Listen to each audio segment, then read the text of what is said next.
I never planned to cheat on my wife. I planned to forget her. There's a difference. A year earlier, I'd caught Karen texting someone named Eric, work. Late-night messages. Hidden calls. That nervous smile when I walked into the room. When I finally confronted her, she didn't even deny it. She said she'd been lonely. After that, something in me shut off. I didn't yell. I didn't throw things. I just went quiet, the kind of quiet that feels permanent. We stayed together for appearances, because ending things seemed harder than pretending. But love? That part died the night she said it just happened.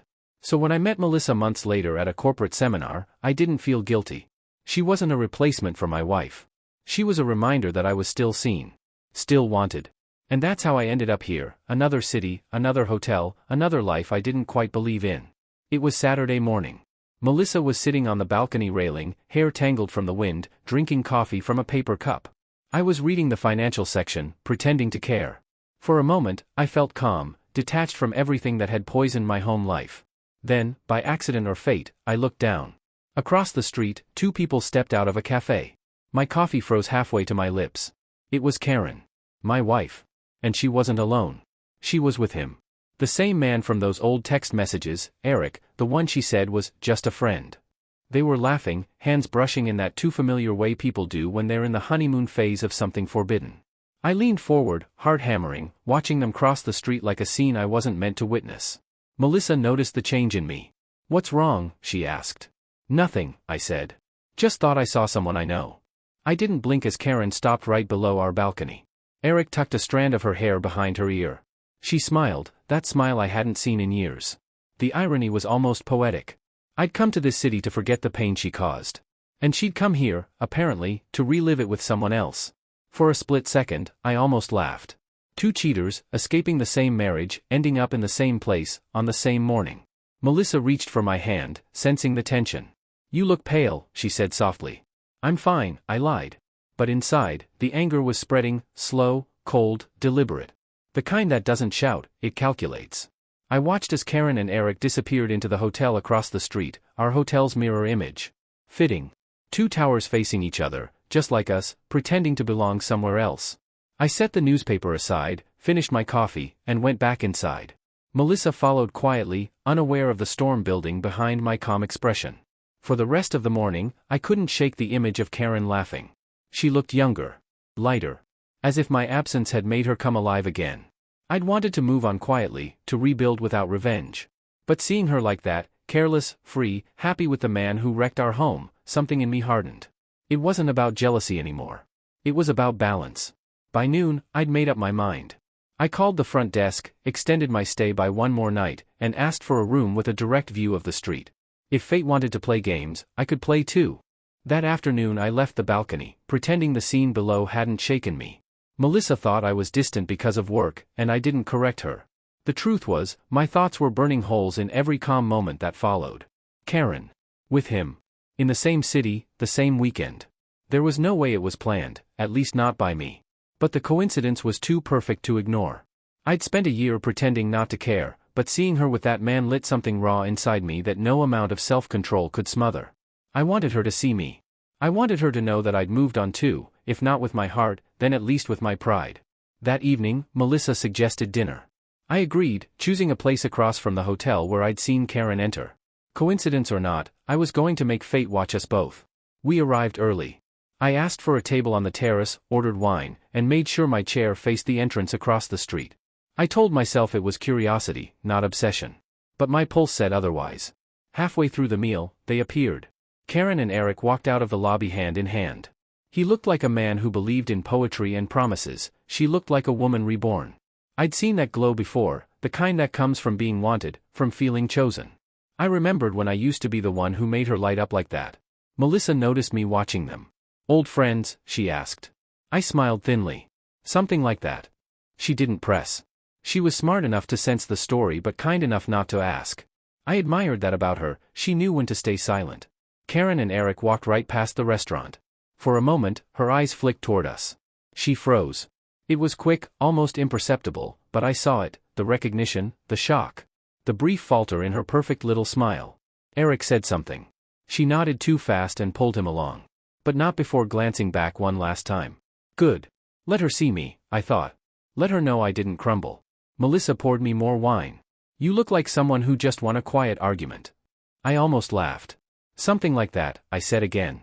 The rest of the evening passed in polite conversation, but inside I was replaying the look on Karen's face, confusion, guilt, maybe even regret. That was enough to keep the anger at bay. For the first time in months, I felt in control again. Later, when Melissa fell asleep beside me, I stood by the window, looking at the building across the street. I wondered what Karen was doing right then. Was she laughing? Was he touching her the way I used to? The thought should have hurt. Instead, it only felt hollow. Revenge doesn't heal you. It just fills the silence for a while. Still, when morning came, I put on my suit and suggested breakfast at the cafe downstairs, again, purely by coincidence. Melissa agreed, unaware of my quiet performance. And fate, apparently, wasn't done laughing. As we sat outside sipping coffee, I saw Karen and Eric again. This time, they were the ones who noticed us first. She stiffened. He turned to see what caught her attention, and his expression soured instantly. So, he knew who I was. Perfect. For a moment, our eyes locked, two men who'd both crossed a line, each pretending to stand taller than the other. Then, without a word, Karen tugged his arm and walked away. Melissa reached for my hand across the table. Everything okay? I smiled faintly. Better than ever. It wasn't true, but it was convincing enough for now. Let her think she wasn't the only one who could move on. Let her feel the sting of watching me do exactly what she did first. But when Melissa laughed at something the waiter said, I realized there was a difference between us and them. Karen's laugh yesterday had been free. Mine was forced. Hers came from love, mine from defiance. And that's when I understood, revenge might balance the scales, but it doesn't fix the cracks. It just hides them under a new layer of pride. That night, I extended my stay again. Not for Karen, not for Melissa, but for myself. Because I wasn't done untangling the mess I'd built around my own hurt. If life was going to throw us both into the same city, the least I could do was learn why the symmetry still didn't make me feel whole. I didn't have to look for her. The city seemed determined to push us together. The next afternoon, I was sitting in the hotel lounge, pretending to read emails. Melissa had gone to meet a colleague. I wasn't waiting for Karen, not consciously, but when she walked through the revolving door, my heart reacted before my mind did. She froze the moment she saw me. For a brief second, all the years between us collapsed into silence. Then she straightened her shoulders, the way she always did when trying to look composed. Michael, she said. Calm. Controlled. Like we were two acquaintances meeting by chance. Karen, I replied, closing my laptop slowly. Didn't expect to see you here. Neither did I, she said, clutching her purse a little tighter. Business trip. Same. I smiled faintly. Seems we both picked the same weekend. Her eyes flicked toward the elevators, and then, across the lobby, to Eric, who was standing near the reception desk pretending to check messages. The sight of him made something inside me twist. Not rage, something colder, cleaner. Like satisfaction dipped in sadness. So that's him, I said quietly. She didn't deny it. Yes. Her honesty caught me off guard. For a moment, I didn't know whether to respect her or hate her for it. She looked down. You're with someone too, aren't you? I nodded. Her name's Melissa. A small, humorless smile crossed her face. Guess we're even, then. Even, I repeated softly. That's one word for it. For a while, neither of us spoke. People passed by, luggage wheels clicking across the floor, the faint hiss of espresso machines filling the silence between our words. Finally, I said, you know what's funny? I didn't come here for revenge. I thought I'd moved on. I really believed that. But then I saw you yesterday, and suddenly I wanted you to see me too, not miserable, not broken. Just, fine. Her gaze lifted to mine. And did it work? I let out a quiet laugh. Maybe. For about 5 seconds. She sighed, her shoulders sinking a little. It wasn't supposed to happen like this. It never is, I said. There was no venom in my tone. Just a tired honesty that seemed to drain both of us. I know I hurt you, she said. And I'm sorry. But I was drowning, Michael. You stopped seeing me long before Eric ever did. Her words landed somewhere between truth and excuse, and the worst part was, I couldn't completely deny them. Maybe I did, I admitted. But you didn't have to burn everything down to feel seen. She looked away, blinking fast. And you didn't have to follow me here to prove you still could. That one hit hard, because she was right. I nodded slowly. Touché. The silence between us stretched again, but this time it wasn't angry. Just heavy. Two people standing over the ruins they both helped build. Finally, she said, what happens now? Nothing, I said. You go your way. I go mine. We both stop pretending that what we're doing is love. She swallowed hard, her eyes glistening. Was it ever, for you? With her? I shook my head. No. It was just noise. The kind that keeps you from hearing your own guilt. Karen looked down, her lips trembling slightly. He doesn't know about us. Not really. Not the whole story.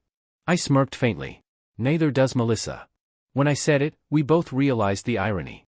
We'd each become the person we used to despise, the liar, the coward, the one who seeks affection to fill a void instead of fixing it. But if she felt shame, I couldn't see it. What I saw instead was exhaustion. I wish it had been different, she said finally. Yeah, I said. Me too. She stepped back, as if distance might make the conversation easier to survive. Goodbye, Michael. I wanted to say something poetic, something that would land like a clean ending. But all I managed was, take care, Karen. She nodded, turned, and walked toward the elevators. Eric glanced at me as she approached him. I gave him a polite nod, calm, almost friendly, the kind of gesture that says, you won't matter as long as I stop caring. They disappeared inside the elevator. And that was it. No shouting. No slap. No final confession.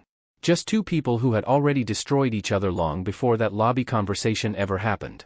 When Melissa came back later, I was still sitting in the same spot. She asked if I wanted to grab dinner. I said yes, because it was easier than explaining why I didn't. That night, lying beside her, I realized revenge hadn't brought me closure.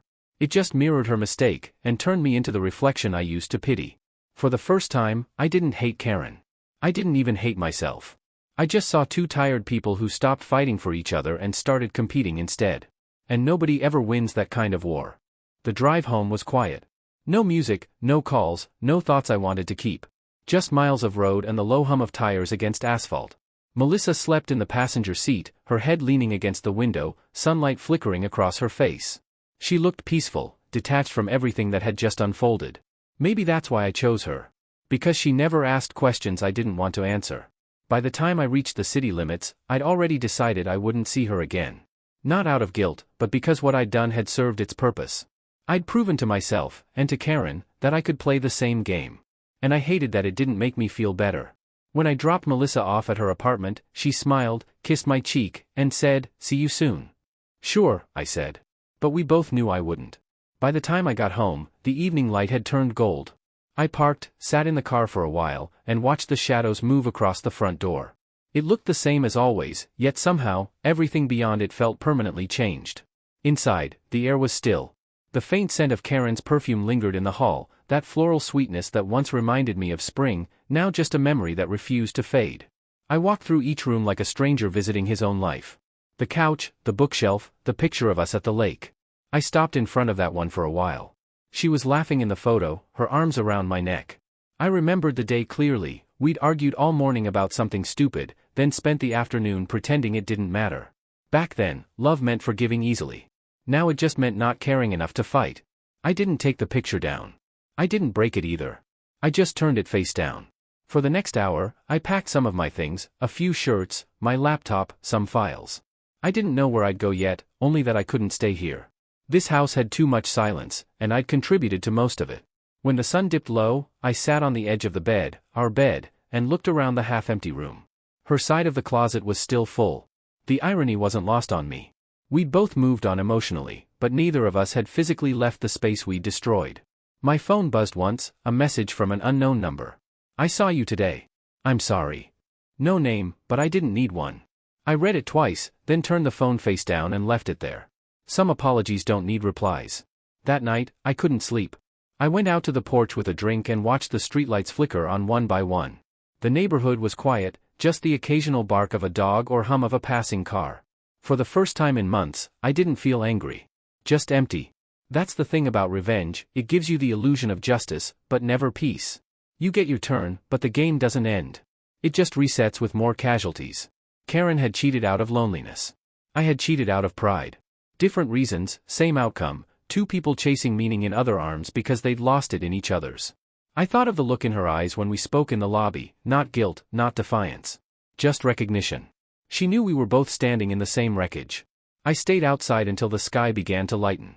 Birds started to stir, the air cooling just enough to make me shiver.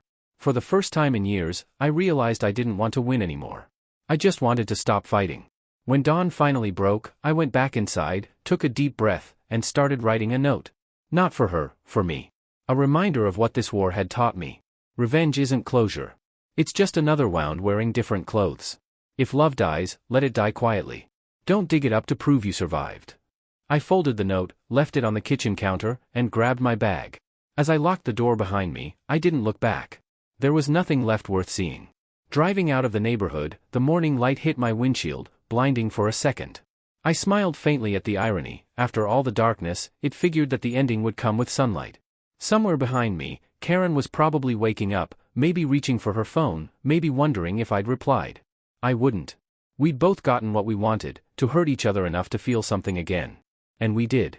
Just not the thing we expected.